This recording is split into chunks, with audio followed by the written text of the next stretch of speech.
Hello and welcome to Blueprints Behind Business interview series. I'm your host, Brad Douglas, and today we're joined with Wendy Lieber with Content Bacon. Wendy, thank you Uh, so much for joining us. My pleasure. Thanks for having me. Wonderful. Would you like to kick us off a little bit about yourself and Content Bacon?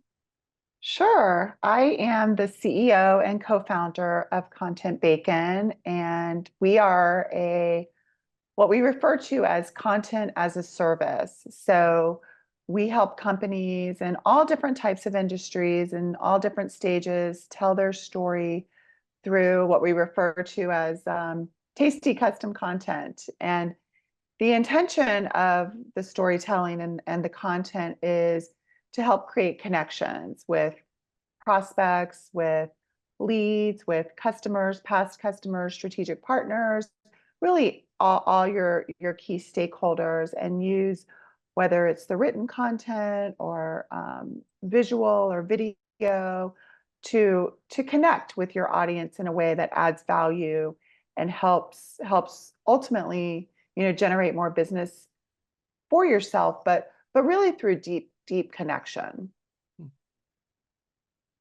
Wonderful. I appreciate that background and a little bit about the business. So, through this series, we really share a lot about your journey and how folks started their business, started their entrepreneurial journey. Can you start us off a little bit about what inspired you to get going? What that spark was, maybe that made you want to take this step into self-employment? Yeah. So I think I've always had an entrepreneurial spirit, although I'm not one of those entrepreneurs who can go back to my childhood and say, I started this business. I did sell Girl Scout cookies door to door at one time. I guess that's, in some ways. And I used to always win awards for selling the most, mostly because my mom was the troop leader and she forced me. But Oh, but I was never one of those kids who, I guess had that drive. But as I worked in different companies, I have an undergrad in marketing, I have my MBA, and I worked for smaller organizations in that 100 to 500 million dollar mark. And so I feel like in those organizations early in my career, I was able to have a lot of ownership of the different areas I worked in, whether it was product development or marketing campaigns. And so I feel like early on I started to understand what it was like. And then when I had the opportunity to start my own company, or when I took the opportunity, I should say I did. And I guess the main inspiration was I wanted to control my own destiny. I tend to be a bit of a risk taker. Like risks don't bother me. I like risk. I don't mind being in uncomfortable situations. I don't mind change. And so it, starting my first company, which Content Bacon is my second company, was a result of that. And the first company I had was more of a boutique marketing consulting firm. I did a lot of work with private equity groups and helping them increase the value of their portfolio and provide, marketing resources to some of their portfolio companies, and did that for I guess 10-ish years, maybe a mhm. little bit more, and grew that company to a point where I wasn't sure what was next, Mm, because I didn't know.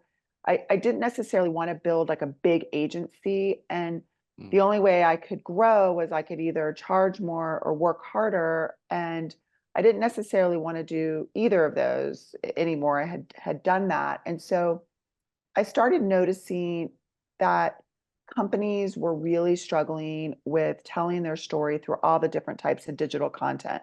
And as digital content was becoming more and more important, websites, social media, emails, companies, no matter what their size, they were struggling. They didn't know mm, how to keep up. And so that was the inspiration for Content Bacon was, well, what if I created subscriptions so that these companies could sign up for a subscription, know that they would get the key things that they needed, and I could do it all for them. So it started out as a little bit of a test and mm. like, let me see what that would look like.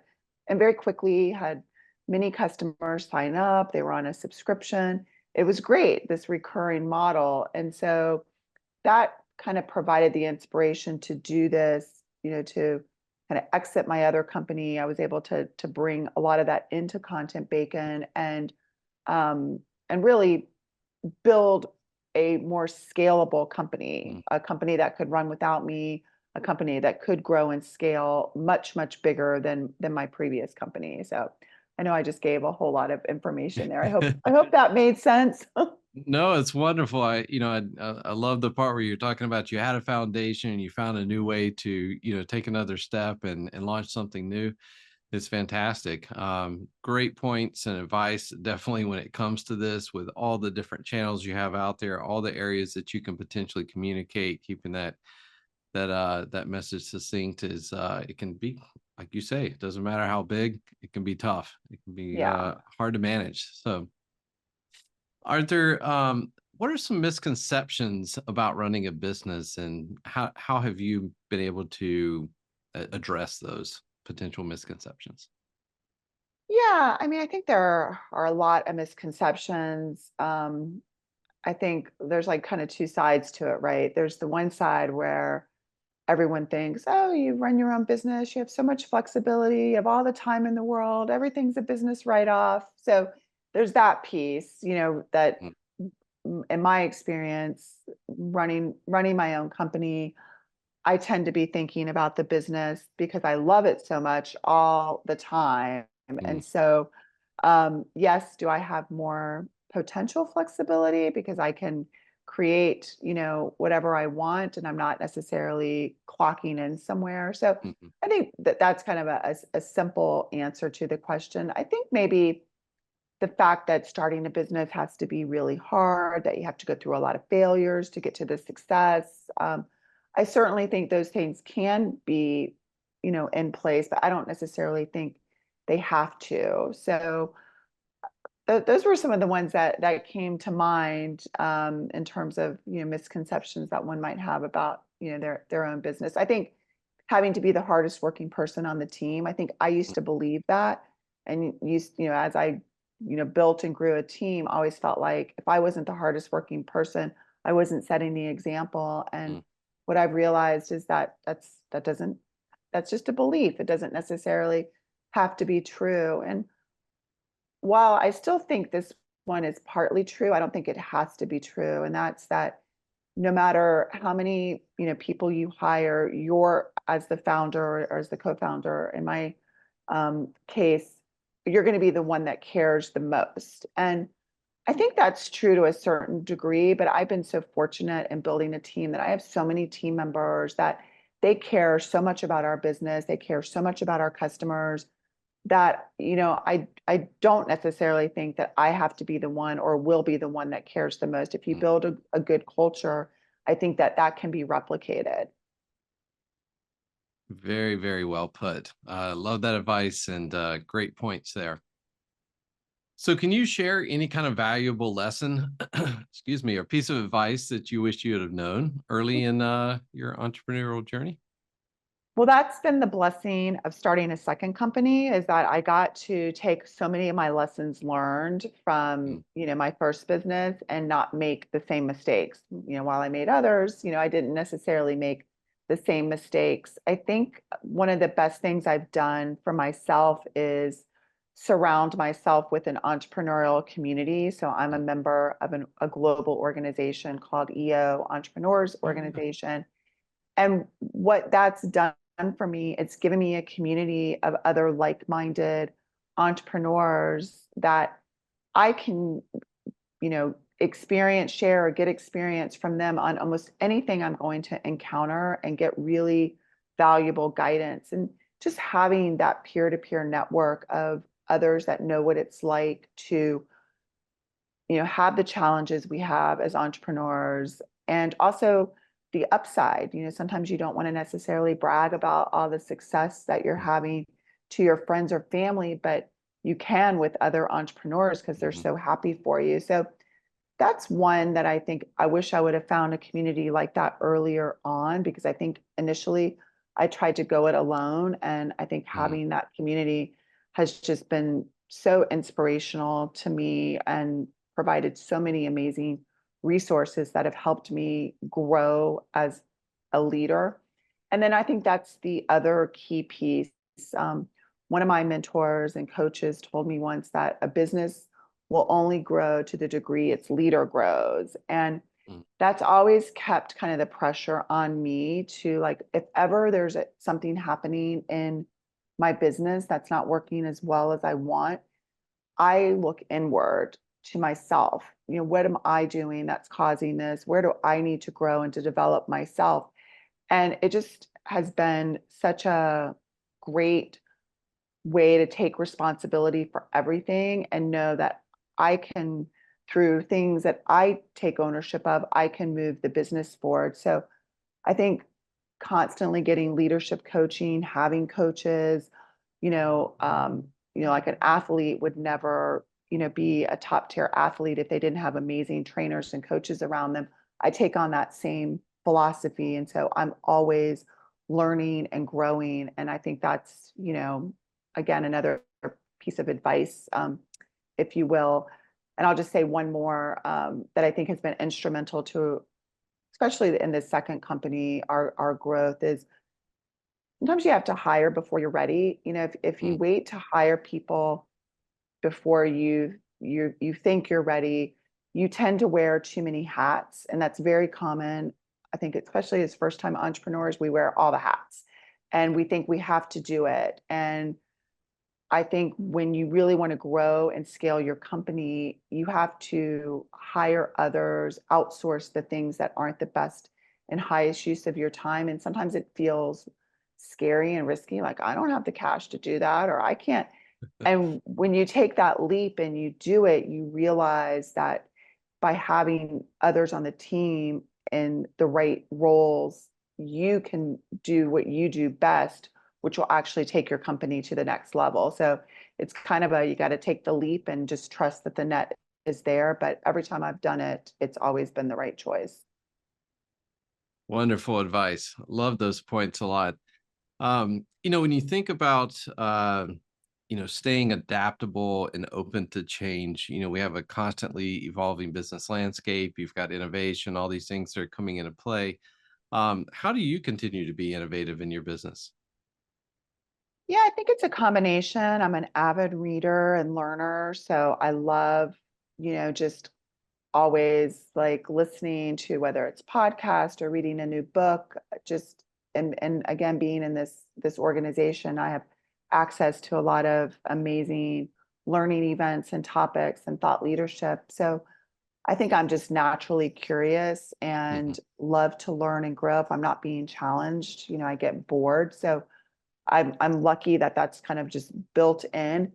I think there's a downside to that because sometimes I can get so excited over something I hear about or read about or a new technology, and it can be a little bit like the shiny object syndrome where, I'll go off course and I'll get my whole team excited about something. Mhm. I'm lucky that I have a really great second in command who lets me be the visionary and have the big ideas, but kind of keeps me tethered to, the plan. And I've learned also over time that there's nothing like mastering the basics. And so, as important as it is to be innovative and adaptive and flexible, it's also important to stay true to the course. Mm. And so, having the discernment of when to do which, I think it's kind of a something that I guess maybe comes with experience Mhm. because it's very easy to want to do the newest thing. And so many of the customers we work with, we see that happen where they're just not doing the basics correctly. Mm. So trying to do new things when you're not doing those correctly, won't necessarily get you to the next level. So I have to constantly remind myself of that. Great points. Fundamentals, come back to the core sometimes makes a lot of sense. Yep. So, if you think about going forward, you've already, had one business, you translated into what you do today. Any kind of future plans that you could share with everyone? Maybe what's the next chapter? Yeah, so your timing is impeccable because we're about 4 weeks or less away from a lot of new stuff at Content Bacon. This is our 10-year anniversary, Uh, and we are going through a brand evolution. So we're about to launch a new website with kind of a new look and feel, some new messaging, a lot of new product offerings, some new partnerships. So we've been kind of hard at work the last 6 months, really looking at, what's the next phase look like? Where are we really strong? Where do we want to be more innovative? And mm, so we're on the cusp of announcing a lot of new things. One of the things is we've really learned, and a lot of our customers and a lot of companies we talk to, they've invested a lot in technology, specifically around CRMs and mhm, all these great tools that can leverage a company, but they don't have all of the fuel, the content, if you will, mhm, to make sure that they're leveraging. So we've developed a lot of new things to really help companies find the gold in their CRM. So you're going to see some new fun stuff around that, and also some new partnerships around that. But yeah, there's a lot of new stuff happening in our organization, and how we're going to be more instrumental to the companies we work with so that they can really level up their results. And as so much is happening with AI, which, we're certainly proponents of how to do things, better, faster, cheaper, we're bigger proponents of content that has a heart and connection. And so being able to kind of utilize both, we're like doubling down on human connection, content, storytelling that gets you to feel something. So that's also kind of weaved into our culture and what we're up to. So we're kind of, leaning more into that, as so many companies are leaning away from that and trying to do more, with machines. So we call it actual intelligence yeah, versus, artificial artificial intelligence. intelligence. I like that. Have to trademark it there. So Yeah. no, a wonderful, so exciting for you. You're hitting your 10-year anniversary there. That's fantastic. I look forward to seeing some of the new that you have coming out, and such a wonderful milestone. Congratulations there. Thank you. Yeah, So it's sometimes so sorry, go ahead. go ahead. No, I was going to say 10 years, like sometimes I beat myself up a little. I think, oh, we should be so much farther along than we Mm, are. That's just my natural tendency. But then really, like sometimes you have to have the courage to look back, to move forward, and really seeing how much growth we've had and who we are today versus when we mhm, started, and how much impact we've had with, all of our customers is, it is a lot to be proud of. So I mhm. will take a minute to pat myself on the back because it's been a great journey. Celebrate those wins for sure. 100%, 100%. So to wrap it up here, Wendy, you've given so much good advice. I mean, lots of good nuggets of information, but is there any kind of final advice that you would give another entrepreneur or someone getting started on their journey? Yeah, it's a great question. I don't know that there's any one thing. I think the biggest thing I would say, and I'm constantly practicing this, is, I view everything as a win. Even when it doesn't look like I'm winning because I'm Mm, using everything to learn and grow. And I'm very much about being present. And mm, as much as I have goals for the future and take time to reflect on the past, what's happening, right here, right now is where I tend to put my attention. And again, like everything is a win if you view it that way. And so, I guess that would be my advice, is that it's very easy to get in your head about stuff and beat yourself up over things and think you could do better or compare yourself.